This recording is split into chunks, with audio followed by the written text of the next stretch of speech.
It is Monday, May 25, 2026, and this is The High Road, Logistics and Leadership. I'm Dan Miller, and I'm the guy who remembers that freight moves on handshakes, not just code. This is Elena Rossi. Jewel Sterling here. And I'm Buck Reynolds. We have a great show for you today. Look, guys, we have a solid lineup for a Monday morning. We're still shaking off the cobwebs from yesterday's deep dive into that SCOTUS ruling on broker liability, the Carib transport fallout. And honestly, the market is still in a total panic. It's like a Hail Mary that actually landed, and now everybody's scrambling to figure out if they're still in the game, you know? Actually, Dan, that panic is exactly what I predicted. If you don't have your risk management dialed in like a choreographed waltz, you're going to get tripped up.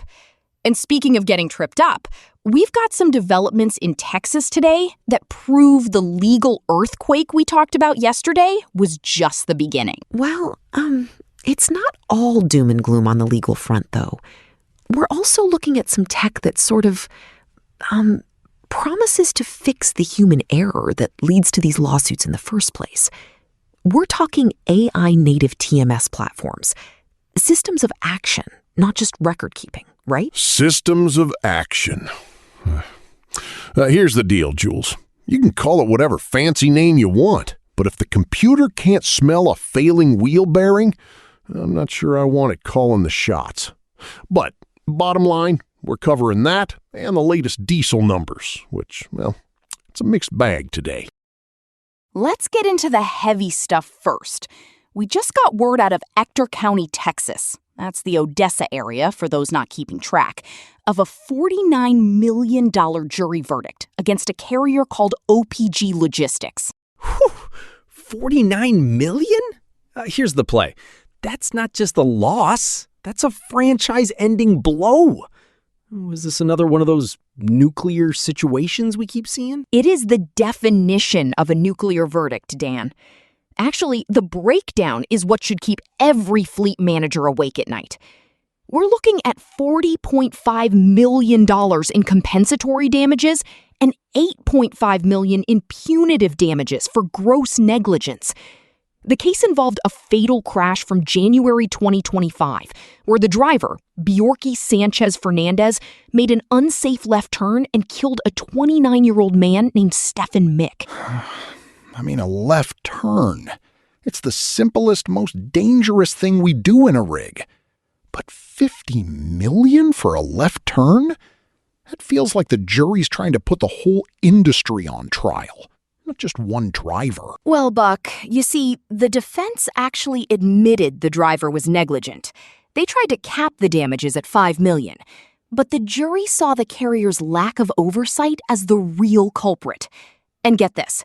According to reports from FreightWaves and the Ammons law firm, the carrier might have already ceased operations. We're seeing a trend where these lawsuits are targeting ghost entities, just to set a precedent for the insurance providers. That's the nightmare I was worried about yesterday with the SCOTUS ruling, right? If the carrier disappears or goes under, the trial lawyers are just going to climb the ladder to the broker or the shipper who hired them. It's a gold rush for personal injury lawyers. Look, bottom line, this is why we talked about the flight to assets yesterday. Shippers are terrified of these $49 million warnings. If you're a small carrier with even one blemish on your record, you're basically a radioactive asset in this market. Nobody wants to touch you because they don't want to be the deep pocket in the next Texas courtroom. But Dan, if we keep pricing out the small guys because they can't afford the perfect safety score, who's going to move the freight? We're turning the highway into a club for the elite fleets only. If I may, it's not about being elite, Buck. It's about being compliant. Compliance is the precursor to catastrophe, or rather, the lack of it is. The jury assigned 65% of the liability to the carrier itself, not the driver, the company. That tells me there was a paper trail of neglect that the Iron Lady would have shredded in an audit. It just feels so heavy. 29 years old.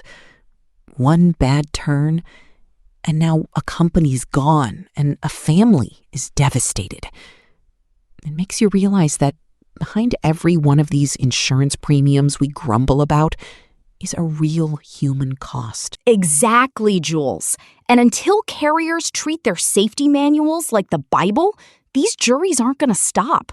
Texas used to be safe for defense teams, but the trend is shifting. Victims' advocates are winning the narrative battle. Well, speaking of things that are heavy, let's talk about the fuel situation. Dan, you ready to dive into the tanks? Let's go. Time to see if we're punting or going for the 2-point conversion. Now it's time for Diesel Dispatch, our Monday segment, where we look at the lifeblood of the nation, diesel prices, and figure out if we're paying for gold or just plain old refined crude. National average is out, Buck. What are the boys at the EIA telling us this morning? Look, a win's a win. 4 cents back in the pocket. Here's the deal, Dan. Don't start celebrating in the end zone just yet.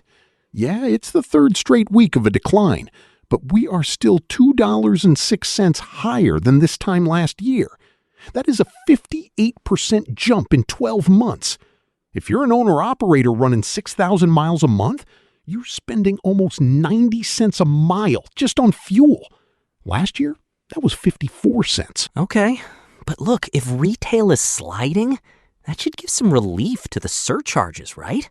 Shippers are finally seeing some stability in their P&L. Stability is a strong word.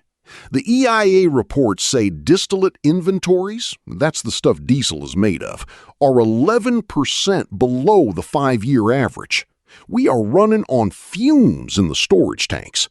High refinery utilization, we're talking north of 91%, hasn't been enough to fill the gap because we're switching to lighter crudes that don't yield as much diesel. So wait, if the inventory is that low, why is the price at the pump actually going down? It feels sort of counterintuitive. It's the crack spread, Jules. Global refining capacity is actually surging in the Middle East. Specifically, that new Al Zour refinery in Kuwait, it's flooding the market with supply, which is squeezing the refiners' margins. So even though our domestic inventory is low, the global pressure is keeping a lid on it for now. Well, tell that to the guys in California. My buddies out in District 5 are seeing $7.22 a gallon, while the Gulf Coast is sitting at $5.12. That national average is a myth if you're hauling through the mountains.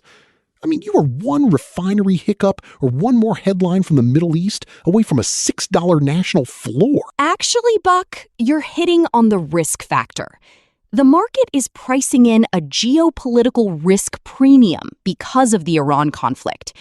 Even a tiny dip at the pump doesn't mean the risk is gone. It just means the market is taking a breath. Bottom line for the shippers, this is your window. If you're sitting on RFP benchmarks, this 3-week slide is going to show up in June billings. Lock in your carrier commitments now. Because when summer harvest demand hits and that 11% inventory hole starts to matter, look, prices are going to bounce like a bad snap. Just don't let the green arrow fool you, folks. Every time you fill up that 300-gallon setup, you're feeling that inventory gap. Stay vigilant. That's Diesel Dispatch for this week. Let's get back to the show. Hey, before we move on to the next big shift, I want to take a second for a quick note from the folks who make this all possible. Strategic logistics isn't just about trucks and trailers. It requires world-class engineering. Precisely.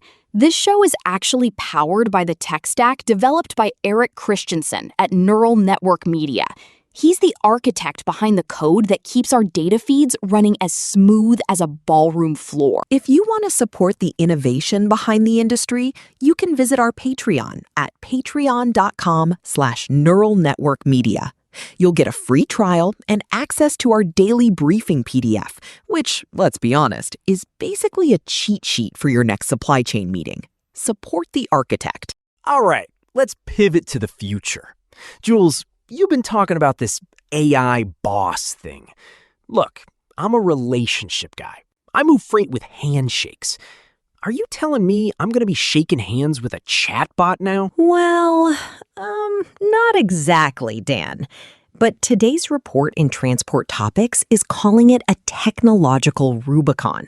We're moving from transportation management systems that are just systems of record, digital filing cabinets, to systems of action. What does that mean in terms of indemnity, Jules? If a system of action makes a mistake, who's at fault? That's the big question. Through something called agentic AI, these TMS platforms are starting to execute back-office workflows autonomously. We're talking about dispatchers who used to manage one fleet, now becoming AI bosses who oversee 4 or 5 AI agents. The AI handles the firefighting, the routine stuff, and the human only steps in when things get weird. Great. So when my reefer unit dies in the middle of Nebraska at 2 in the morning, I'm talking to a robot agent named Agent 7 who's trying to firefight my frozen peas? Well, Buck, actually, the data says it's working. Companies using these AI-native platforms are seeing margins widen by 15 points. 15! That's huge in an industry where we fight over pennies. They're cutting empty miles by 41% and improving asset utilization by 30%. Look, 15 points of margin, here's the play. That's the difference between a championship season and being at the bottom of the rankings. According to Jonah McIntyre over at Trimble, the traditional dispatcher is becoming obsolete. 77% of organizations are planning to increase their AI investment by the end of the year. My thing is, if the AI is picking the carrier, is it checking for $49 million verdicts? Is it auditing insurance expiration dates in real time?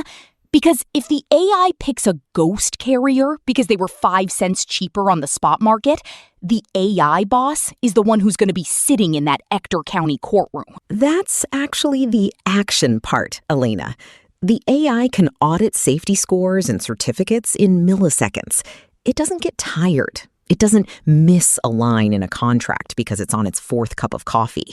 It sort of provides a level of consistency that manual dispatching just can't touch, right? I mean, I hear the numbers, but what about the smell? I've spent 27 years in a sleeper. I know when a load is trouble just by the way the broker's voice sounds on the phone. You're telling me a piece of silicon is going to replace that gut feeling? Buck, look, I'm with you on the human touch, but look at the volume. The top 100 3PLs are using this stuff to manage thousands of loads a day. You can't smell 10,000 loads at once. If the AI can handle 80% of the easy stuff, it lets people like you and Jules focus on the 20% that really needs a human to fix it. I suppose it's like ballroom dancing, Buck. You have to learn the strict form, the mechanics, before you can add the flair. If the AI handles the form of the logistics, the paperwork, the route optimization, it might actually make the industry safer. Maybe. But I still don't like the idea of an AI boss telling me which lane to run. I've seen what happens when the GPS tells a guy to drive under an 11-foot bridge. Silicon drivers don't have a lick of common sense. It's not about replacing you, Buck. It's about giving you better tools. Think about the maintenance tax we were talking about last week. That 25% tariff on truck parts. If an AI can predict when a part is going to fail and order the replacement from a domestic supplier before the price spikes, isn't that a win? She's got you there, Buck. It's a ball control offense. You use the tech to minimize the unforced errors. Bottom line, the systems of record are dead. If your TMS isn't helping you do the work, you're just carrying a heavy bag for no reason. And let's not forget the FMCSA aspect. Administrator Derek Bars is putting $217 million into safety grants. A lot of that is going into tech for rooting out bad actors.